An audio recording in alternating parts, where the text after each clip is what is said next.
Good morning friends, so welcome to the prelims booster session. आज का पहला topic है article 99 of UN charter. Topic आपके international relations के लिए इंपॉर्टेंट है। UN secretary general Antonio Guterres जो है उन्होंने सिक्योरिटी काउंसिल का एक जो है वो मीटिंग बुलाई है अपनी पावर को यूज़ करते हुए आर्टिकल 99, जिसमें कि ह्यूमैनिटेरियन कैटास्ट्रोफ जो गाज़ा में हो रहा है उनके मुताबिक उसके अगेंस्ट उन्होंने जो है ये मीटिंग बुलाई है उसको रोकने के लिए। और आपको पता होगा कि भी रिसेंटली न्यूज़ ये आई है कि इसको यूएस जो है उसने उस मीटिंग में वीटो यूज़ किया है और जो है इसराइल के अगेंस्ट कोई भी रेजोल्यूशन लाने से उसको रोक दिया है। ठीक है, तो अब आर्टिकल 99 ऑफ यूएन चार्टर क्या कहता है। यूएन चार्टर पहले तो आपको ये पता होना चाहिए कि फाउंडिंग डॉक्यूमेंट है यूएन का। यूएन मेंबर स्टेट्स जो है वो उसको जो है फॉलो करती हैं, एटलीस्ट इन इन राइटिंग। ठीक है, तो आर्टिकल 99 क्या है। आर्टिकल 99 एक स्पेशल पॉलिटिकल टूल दिया है यूएन सेक्रेटरी जनरल को कि वो यूएन सिक्योरिटी काउंसिल की मीटिंग बुला सकते हैं अगर उन्हें लग रहा है कि कोई भी सिचुएशन इंटरनेशनल पीस और सिक्योरिटी को थ्रेटन कर रही है। अगर हम फीचर्स देखें इसके, तो ये एक इंडिपेंडेंट पॉलिटिकल टूल है जो कि सेक्रेटरी जनरल को दिया गया है। एक डिस्क्रिशनरी पावर की तरह है ये। और जैसे ही इनको सेक्रेटरी जनरल ये मीटिंग बुलाते हैं तो प्रेसिडेंट जो होते हैं सिक्योरिटी काउंसिल के, उनकी ऑब्लिगेशन बन जाती है कि वो इस मीटिंग को बुलाएं और काउंसिल के सामने वो मैटर को रखें। ठीक है, अब आर्टिकल 99 जो है वो बहुत ही कम इस्तेमाल किया जाता है यूएन सेक्रेटरी जनरल द्वारा। और इसको पहले सिर्फ 4 बार ही इस्तेमाल किया गया है। कॉन्गो के टाइम पर 60s में, ईस्ट पाकिस्तान की सिचुएशन जो थी उस टाइम पर, ईरान में और के टाइम पर, और लेबनान के टाइम पर। ठीक है, और ये एक प्रिवेंटिव टूल की तरह इसको डिज़ाइन किया गया था, लेकिन ये धीरे धीरे वार्निंग सिस्टम की तरह बन गया है। और क्या आर्टिकल 99 इन्वोक करने से कन्फ्लिक्ट जो है वो रिजॉल्व हो जाते हैं? ऑफ कोर्स ऐसा नहीं है। आर्टिकल 99 तो सिर्फ एक पावर है सेक्रेटरी जनरल को मीटिंग बुलाने की। मीटिंग बुलाने का मतलब ये नहीं है कि रेजोल्यूशन भी पास हो जाएंगे, क्योंकि सेक्रेटरी जनरल के पास कोई भी पावर नहीं है सिक्योरिटी काउंसिल में कोई भी रेजोल्यूशन को अडॉप्ट करवाने की। सिर्फ वो डिस्कशन करने को कह सकते हैं। उसके बाद तो अल्टीमेटली जो मैटर है वो आप अगर देखो तो जो 5 वीटो पावर कंट्रीज़ हैं, 5 परमानेंट मेंबर्स जो हैं उन्हीं के पास में रहता है। कोई भी कंट्री उसमें से वीटो यूज़ करके उस डिस्कशन को वहीं ख़त्म कर सकती है ना। तो क्या इससे कभी पीस आया है? ऑफ कोर्स इसके मिक्स्ड रिजल्ट रहे हैं, पर कभी इससे पीस तो नहीं आया। तो एक तरह से ये सिर्फ एक पेपर टाइगर है। ठीक है, सिर्फ इसकी जो है रिटर्न पावर है ये सिर्फ। नेक्स्ट हम टॉपिक देखते हैं ईबू वॉल्केनो। ये टॉपिक इंटरनेशनल रिलेशंस के लिए इंपॉर्टेंट है। तो ईबू वॉल्केनो जो है इंडोनेशिया के नॉर्थ मलुकू प्रोविंस में इरप्ट हुआ है रिसेंटली। ये एक स्ट्रेटो वॉल्केनो है जो कि मलुकू ईस्ट इंडोनेशिया के रीजन में जो है प्रोविंस में लोकेटेड है। One of the most isolated और लीस्ट एक्सेसिबल वॉल्केनोज है ये इंडोनेशिया का। अब स्ट्रेटो वॉल्केनो क्या होते हैं? Tall steep cone shaped type of volcanoes होते हैं जिनकी हायर पीक्स होती हैं। ठीक है, ये स्ट्रेटो वॉल्केनोज जो हैं लार्जेस्ट परसेंटेज ऑफ अर्थ के वॉल्केनो को कंप्राइज करते हैं। बहुत ही विस्कस लावा इसमें से जो है निकलता है, इसीलिए ये एक्सप्लोजिव इरप्शंस इसमें से होती हैं। ठीक है, और ये यूजुअली हाफ लावा और हाफ पायरोक्लास्टिक मटेरियल जो है निकालते हैं। और जो है अ, इनको हम इसलिए स्ट्रेटो वॉल्केनो कहते हैं। ओके, नेक्स्ट हम टॉपिक देखते हैं एसेंशियल सर्विसेज मेंटेनेंस एक्ट। ये टॉपिक गवर्नेंस के लिए इंपॉर्टेंट है। उड़ीसा गवर्नमेंट ने recently Orissa essential services maintenance act ESMA जो है वो इन्वोक किया है, ताकि जो पैरामेडिकल स्टाफ जो है वो स्ट्राइक कर रहा है उसको रोका जा सके और मेडिकल सर्विसेज जो हैं वो डिसरप्ट ना हो स्टेट में। तो ये एस्मा है क्या? एसेंशियल सर्विसेज मेंटेनेंस एक्ट 1968 में इंडियन पार्लियामेंट ने ये इसको इनेक्ट किया था। और कुछ ऐसी सर्विसेज हैं जिनको अगर रोक दिया जाए, कोई स्ट्राइक कर दी जाए, तो लोगों को जो है उससे दिक्कत हो सकती है बहुत ज़्यादा। ठीक है, जैसे जो public conservation, sanitation, water supply, doctors हो गए हॉस्पिटल्स में, नेशनल डिफेंस, ये सर्विसेज एसेंशियल हैं। अगर इन्हीं के ही एम्प्लॉयज़ स्ट्राइक कर जाएंगे तो ऑफ कोर्स आम जनता को जो है वो बहुत मुश्किल हो जाएगी। ठीक है, इसलिए इस एक्ट को पास किया गया था कि खासकर इसमें अब जो है पेट्रोलियम, कोल, इलेक्ट्रिसिटी, स्टील और फर्टिलाइज़र, आजकल तो जैसे बैंकिंग रिलेटेड सर्विसेज भी एस्मा में आ चुकी हैं, कम्युनिकेशन, ट्रांसपोर्ट सर्विसेज, ये सब भी जो है इसी के अंदर आता है। ठीक है, हर स्टेट ने अपने हिसाब से एस्मा बनाया हुआ है अपनी कंडीशंस के हिसाब से। फेडरल स्टैट्यूट जो है, फेडरल लॉ के आसपास ही है वो लॉज सारे ऑफ कोर्स, लेकिन उनकी अपनी पेक्युलर कंडीशंस के हिसाब से भी उन्होंने उसमें मॉडिफिकेशंस की हुई हैं। अब ये एक्ट जो होता है ये स्टेट को अलाउ करता है कि कौन कौन सी एसेंशियल सर्विसेज हैं जिस पे एस्मा जो है वो इन्फोर्स किया जा सकता है। अब नेशन वाइड लेवल पर अगर हम देखें तो रेलवेज़ पे भी एस्मा जो है वो इम्पोज किया जा सकता है। मतलब अगर रेलवे गवर्नमेंट के रेलवे एम्प्लॉयज़ जो है वो स्ट्राइक कर रहे हैं, उसकी वजह से रेलवेज़ जो है वो डिसरप्ट हो रहा है, तो गवर्नमेंट जो है वो ये एस्मा एक्ट एक्टिवेट करके जो भी स्ट्राइक कर रहे हैं उनके खिलाफ लीगल एक्शन ले सकती है। ठीक है।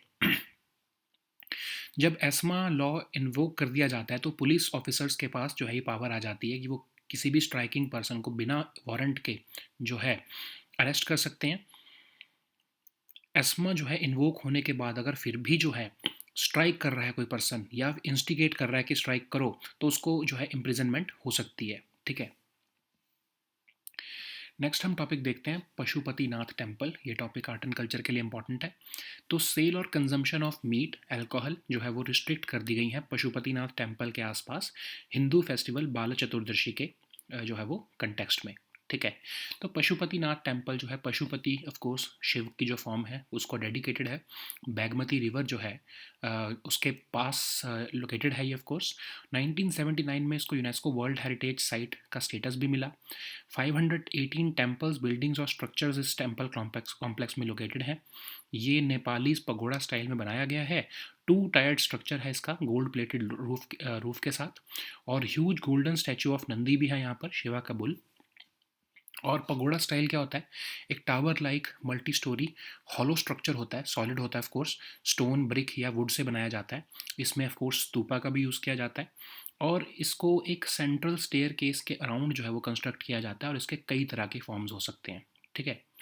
नेक्स्ट हम टॉपिक देखते हैं प्रधानमंत्री उच्चतर शिक्षा अभियान। गवर्नेंस के लिए टॉपिक इंपॉर्टेंट है। यूनियन एजुकेशन मिनिस्टर ने रिसेंटली उड़ीसा के चीफ मिनिस्टर को जो है अर्ज किया है कि वो प्रधानमंत्री उच्चतर शिक्षा अभियान को स्कीम को इम्प्लीमेंट करें हायर एजुकेशन के लिए स्टेट में। तो पीएम उषा स्कीम एक सेंट्रली स्पॉन्सर्ड स्कीम है जो कि हायर एजुकेशन को स्टेट लेवल पर डेवलप करने के लिए जो है आई है 2013 से। 300 प्लस स्टेट यूनिवर्सिटीज़ के साथ ये मिलकर काम करने का इसका मोटिव है, और अफिलिएटेड कॉलेजेस के साथ ऑफ कोर्स। ऑब्जेक्टिव ये है कि न्यू एकेडमिक इंस्टीट्यूशंस भी बनाए जाएं और जो एग्जिस्टिंग वंस हैं उनको अपग्रेड भी किया जाए। इंस्टीट्यूशंस को सेल्फ रिलायंट बनाने का, in terms of quality education, professionally manage उनको करना, वो अपने आप को कर सकें, और रिसर्च की तरफ उनको कैसे एक तरह से इंक्लिनेशन दी जाए, उसके लिए ये स्कीम लाई गई थी। ठीक है। और स्ट्रेटजिक फंडिंग इसमें दी जाती है eligible state higher educational institutions को। अब जो पीएम उषा स्कीम है इसमें क्वालिटी ऑफ टीचिंग और लर्निंग प्रोसेसेस के ऊपर ग्रेटर एम्फेसिस रखा गया है। ठीक है। नेक्स्ट हम टॉपिक देखते हैं ड्रेस सिंड्रोम। सोशल इश्यूज़ के लिए टॉपिक इंपॉर्टेंट है। तो रिसेंटली इंडियन फार्माकोपिया कमीशन ने कहा है कि एक ड्रग सेफ्टी अलर्ट जो है इशू किया गया है डॉक्टर्स और पेशेंट्स के लिए। एक पेन किलर होती है मेफेनेमिक एसिड, जिससे कि कहा जा रहा है कि ड्रेस सिंड्रोम होता है। ड्रेस का मीनिंग क्या हुआ? Drug reactions with eosinophilia and systemic symptoms syndrome. अब इसमें होता क्या है, ये होता कैसे है? एक ड्रग एलर्जी होती है बेसिकली। जब आप कई तरह की मेडिकेशंस ले रहे होते हो तो कई बार रिएक्शन कर जाती हैं, है ना। इसको हम आम भाषा में ये भी कहते हैं drug induced hyper sensitivity syndrome. और ये कई क्लिनिकल सिम्टम्स दिखाती हैं जो कि 2 से 8 हफ्ते तक रहते हैं। जब आप वो ड्रग लेते हो उसके कई हफ्तों तक वो उसके सिम्टम्स रहते हैं। जनरली रैश हो जाता है, फीवर हो जाता है, इसोनोफीलिया हो जाता है, और उसकी वजह से जो है लिवर, लंग या किडनी भी जो है वो डैमेज हो सकते हैं। और एक विसरल इन्वॉल्वमेंट होती है, हेपेटाइटिस, निमोनिया हो सकता है, मायोकार्डाइटिस हो सकता है। मेजर कॉज ऑफ मॉर्बिडिटी और मॉर्टेलिटी बन जाता है सिंड्रोम, अगर ये इसको रोका ना जाए तो मोस्ट इंपॉर्टेंट स्टेप तो इसमें होता क्या है कि उस मेडिकेशन को ही रोक दो जिसकी वजह से जो है ये हो रहा है ऐसा ड्रेस सिंड्रोम। और कई बार कोई ट्रीटमेंट की ज़रूरत नहीं भी पड़ती है। लार्जली सपोर्टिव और सिम्टोमेटिक ही होता है ये इसमें ट्रीटमेंट। मतलब कॉर्टिस्टेरॉइड दिए जाते हैं कई बार, ताकि जो है इम्यूनो सप्रेसेंट्स भी दिए जाते हैं, ताकि जो है जो ड्रग्स की वजह से जो मेडिकेशन की वजह से जो डैमेज हुआ है उसको रोका जा सके। ठीक है। अब हम देखते हैं इंडियन फार्माकोपिया कमीशन है क्या। ऑटोनॉमस इंस्टीट्यूशन है मिनिस्ट्री ऑफ हेल्थ और फैमिली वेलफेयर का, जो कि स्टैंडर्ड ऑफ ड्रग्स को जो है क्रिएट करता है कंट्री में, और ऑफिशियल डॉक्यूमेंट्स भी ये पब्लिश करता है क्वालिटी ऑफ मेडिसिन को इम्प्रूव करने के लिए, ठीक है। Rational use of generic medicine को भी प्रमोट करता है, स्टैंडर्ड्स प्रिस्क्राइब करता है, आइडेंटिटी, प्योरिटी और स्ट्रेंथ ऑफ ड्रग्स से रिलेटेड, ठीक है। नेक्स्ट हम टॉपिक देखते हैं, national automated fingerprint identification system. Security topic और गवर्नेंस टॉपिक दोनों के लिए इंपॉर्टेंट है। Recently minister of state for home affairs ने राज्यसभा को बताया है कि national automated fingerprint identification system जो है 1022 लोकेशंस में अक्रॉस द कंट्री एस्टैब्लिश कर दिया गया है। तो ये एक पैन इंडिया सर्चेबल डेटाबेस है क्राइम और क्रिमिनल रिलेटेड फिंगरप्रिंट्स का, और इसको मैनेज कौन करता है? सेंट्रल फिंगरप्रिंट ब्यूरो, जो कि एनसीआरबी का ही पार्ट है। और ये एक सेंट्रल इन्फॉर्मेशन रिपॉजिटरी की तरह फंक्शन कर रहा है लॉ इन्फोर्समेंट एजेंसीज को रियल टाइम बेसिस पर 24/7 जो है अपलोड करना, ट्रेस करना, रिट्रीव करना डेटा को, ये फैसिलिटीज़ देता है। इसकी वजह से, इसकी हेल्प की वजह से जो है किसी भी पर्सन को जो है वो मैटर ऑफ मिनट्स में जो है वो लोकेट किया जा सकता है। इसमें जो है हर क्रिमिनल को 10 डिजिट नेशनल फिंगरप्रिंट नंबर दे दिया जाता है, जो कि उसका यूनिक आईडी होता है, वो उसकी लाइफ टाइम के लिए उसके साथ अटैच हो जाता है, ठीक है। नेक्स्ट हम टॉपिक देखते हैं, global partnership for on artificial intelligence, science and tech, international relations दोनों के लिए इंपॉर्टेंट है। इंडिया जो है एनुअल ग्लोबल पार्टनरशिप और ऑन आर्टिफिशियल इंटेलिजेंस जो है वो समिट होस्ट कर रहा है, और ये बेसिकली समिट थ्योरी और प्रैक्टिस के बीच में गैप को जो है वो कम करना चाहती है एआई से रिलेटेड। जून 2020 में इसको लॉन्च किया गया था। सारी कंट्रीज़ के लिए इसकी मेंबरशिप ओपन है, बट करंटली इसके 28 मेंबर कंट्रीज़ हैं। इंडिया भी इसका मेंबर है ऑफ कोर्स, लेकिन जो इसका सेक्रेटरीट है वो ओईसीडी के जो हेडक्वार्टर्स हैं पेरिस में, वहाँ पर सिचुएटेड है। इसके जो वर्किंग ग्रुप्स हैं वो 4 थीम्स पर काम कर रहे हैं, responsible AI, data governance, future of work, innovation and commercialisation. Next हम टॉपिक देखते हैं, oil and gas decarbonisation charter. ये टॉपिक आपके इन्वायरमेंट के लिए इंपॉर्टेंट है। रिसेंटली सीओपी जो हुआ है 28 हो रहा है, उसके जो प्रेसिडेंट है यूएई के जो है मिनिस्टर डॉक्टर सुल्तान अल जैबर और किंगडम ऑफ सऊदी अरेबिया ने अनाउंस किया है एक initiative oil and gas decarbonisation charter, जो कि डेडिकेटेड इनिशिएटिव है ऑयल एंड गैस सेक्टर के लिए, ताकि उसकी जो है डिकार्बनाइजेशन की जा सके और क्लाइमेट चैलेंजेस को एड्रेस किया जा सके। लगभग 50 कंपनीज जो कि collectively 40% of global oil production के लिए रिस्पॉन्सिबल हैं, उन्होंने भी इसको जो है वो कमिट किया है इस चार्टर से को। और ये चार्टर जो है ग्लोबल डीकार्बनाइजेशन एक्सेलरेटर का ही एक इंटीग्रल पार्ट है।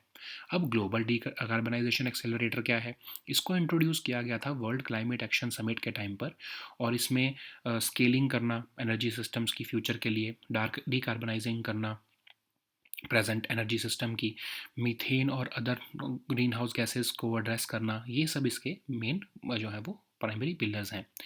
और एक पूरा प्लान देता है, कॉम्प्रिहेंसिव प्लान देता है, बनाने को कहता है।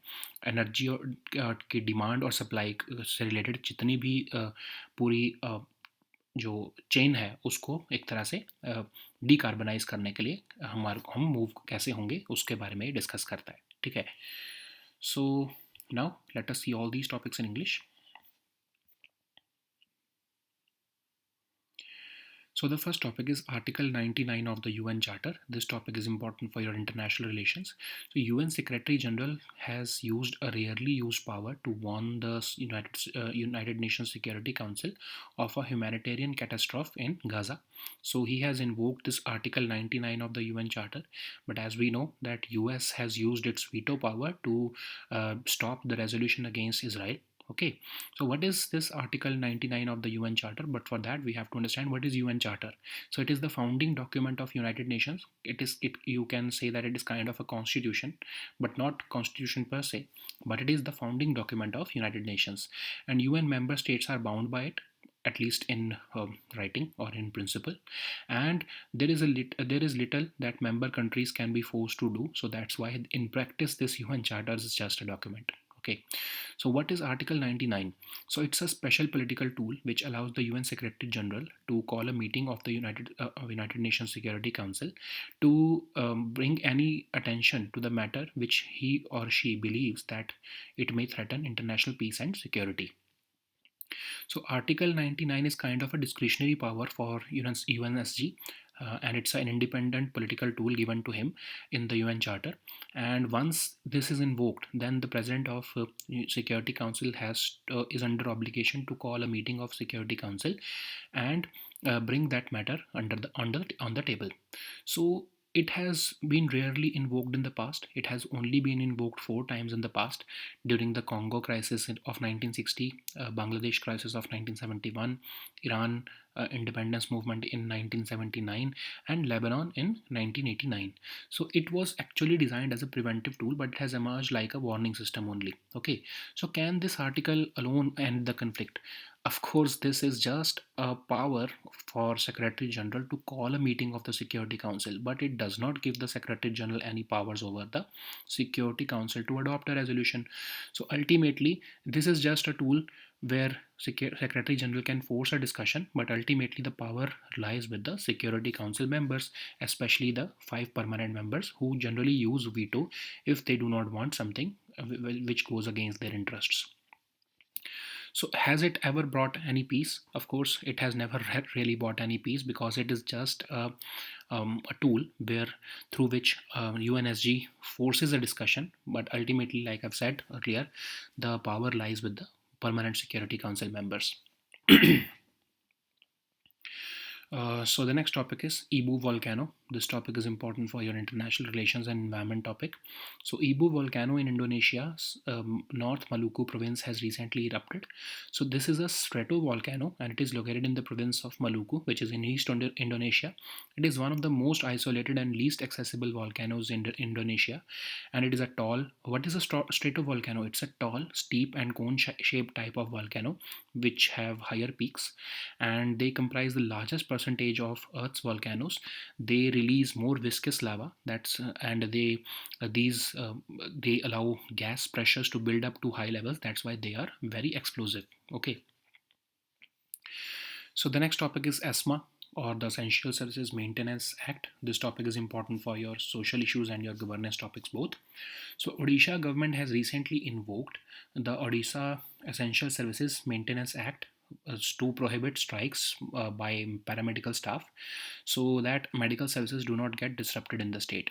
So what is ESMA? So ESMA is an act of Indian Parliament which was enacted in 1968 to assure the supply of certain services that, if impeded, would harm people's daily lives. So this act basically prohibits striking employees from refusing to work in certain essential services. So which kind of services fall under this category? So services related to public conservation, sanitation, water supply, hospitals, or national defense are basically essential services. And any establishment which is involved in producing, delivering, or distributing petroleum, coal, electricity, steel, or fertilizer also gets classified as providing essential services. So these are basically banking related services which may be subject to there are also banking related services which may be subject to ESMA, and this statute also applies to communication and transportation services. So each state has its own ESMA, because every state has its own peculiar conditions where certain services are very essential to the functioning of those states. So that's why there is a central law of ESMA, which was passed in 1968, but it allows the states to have their own ESMAs. Okay, so at the national level, we can see that ESMA is there for railways also, because central government can then activate this ESMA if the striking employees, the strike of employees is leading to disruption of railway services. Okay, so once this act is invoked, then the strike becomes illegal. Okay, legal action can then be taken against those employees, and police officers become empowered to arrest the striking person without a warrant. So persons who are still participating or instigating a strike even after this act has been invoked, then they are punishable with imprisonment. So the next topic is Pashupatinath temple. This topic is important for your art and culture section. So the sale and consumption of meat and alcohol and other intoxicants have been restricted around the Pashupatinath temple area due to Hindu festival of Bala Chaturdashi. So Pashupatinath temple is a temple dedicated to Pashupati, who is a form of Shiva, and it is located on the bank of Bagmati river on the outskirts of Kathmandu, Nepal. So in 1979, this temple was declared a UNESCO World Heritage Site, and this temple complex includes 518 temples, buildings, and structures. The main temple is designed in the Nepalese pagoda style. So it's a two-tiered structure with gold-plated roof, and one of the most astonishing features of this temple is the huge golden statue of Nandi, which is the bull of Shiva. So, what is a pagoda? Pagoda is a tower-like multi-story solid or hollow structure made of stone, brick, or wood, and the pagoda structure derives from that of the stupa. And pagodas are constructed around a central staircase, and it can have many other forms also. Okay. So the next topic is Pradhan Mantri Uchchatar Shiksha Abhiyan. This topic is important for your governance section. So Union Education Minister has recently urged the Odisha Chief Minister to implement the PM Usha scheme for higher education in the state. So it was launched in 2013 as a centrally sponsored scheme, and it is meant to provide planned development of higher education at the state level. It aims to work with 300 plus state universities and their affiliated colleges. So it aims to create new academic institutions, expand the upgraded existing institutions, develop institutions so that they can become self-reliant in terms of quality education, professional management, and they get greater inclination towards research. So it basically aims to provide strategic funding to eligible state higher educational institutions, and it also places greater emphasis on the improvement of quality of teaching and learning processes. Okay. So the next topic is dress syndrome. This topic is important for your social issues. So recently, Indian Pharmacopoeia Commission has issued a drug safety alert for doctors and patients about the use of painkiller mefenamic acid, which can lead to drug reactions with eosinophilia and systemic symptom syndrome called the distress syndrome. So distress syndrome is basically a drug allergy which occurs as a reaction to a large variety of medications. So it can have symptoms which cause diverse array of clinical symptoms, anywhere from 2 to 8 weeks after the drug has been initiated. So patients generally get a rash, fever, eosinophilia, but they can also have variety of symptoms including liver, lung, or kidney involvement. Okay, they can have visceral involvement like hepatitis, pneumonitis, myocarditis, etc., which is the major cause of morbidity and mortality in this syndrome. The most important step to treat DRESS syndrome is to stop the medication. Sometimes there is no further treatment required, but in case the situation gets worse, then corticosteroids are also used. What is Indian Pharmacopoeia Commission? So it's an autonomous institution of the Ministry of Health and Family Welfare, and it sets the standards for drugs in the country. It also publishes the official documents for improving quality of medicines, and by updating the existing monographs in the form of Indian Pharmacopoeia, and it promotes rational use of generic medicines also. Okay, it prescribes the standards for identity, purity, and strength of drugs also. Okay, so the next topic is National Automated Fingerprint Identification System. This topic is important for your security and your governance section. So recently, Minister of State for Home Affairs has informed Rajya Sabha that National Automated Fingerprint Identification System has been established at 1022 locations across the country, and it's a pan-India searchable database of crime and criminal-related fingerprints. It is managed by the Central Fingerprint Bureau at the NCRB. It functions as a central information repository and enables the law enforcement agencies to upload, trace, and retrieve data from the database on a real-time basis on a 24/7 basis. With the help of this NAFIS, it is possible to locate a person of interest in a matter of few minutes. So how does it work? So basically, it assigns a unique 10-digit national fingerprint number for each criminal, which is a unique ID, and this ID gets attached to that offender for lifetime. Okay, for identification. So the next topic is Global Partnership on Artificial Intelligence. This topic is important for your international relations and your science and tech section. So India is hosting the annual Global Partnership on Artificial Intelligence Summit, and this is a multi-stakeholder initiative which aims to bridge the gap between theory and practice on artificial intelligence. It was launched in June 2020, and its membership is open to all countries. Its membership currently includes 28 members countries. India is one of the founding members of it, and its secretariat is hosted at OECD headquarters at Paris. Okay, so there are four major themes on which there are working groups who are working under the GPAI. So responsible AI, data governance, future of work, innovation, and commercialization are these four themes. So the next topic is Oil and Gas Decarbonization Charter. This topic is important for your environment section.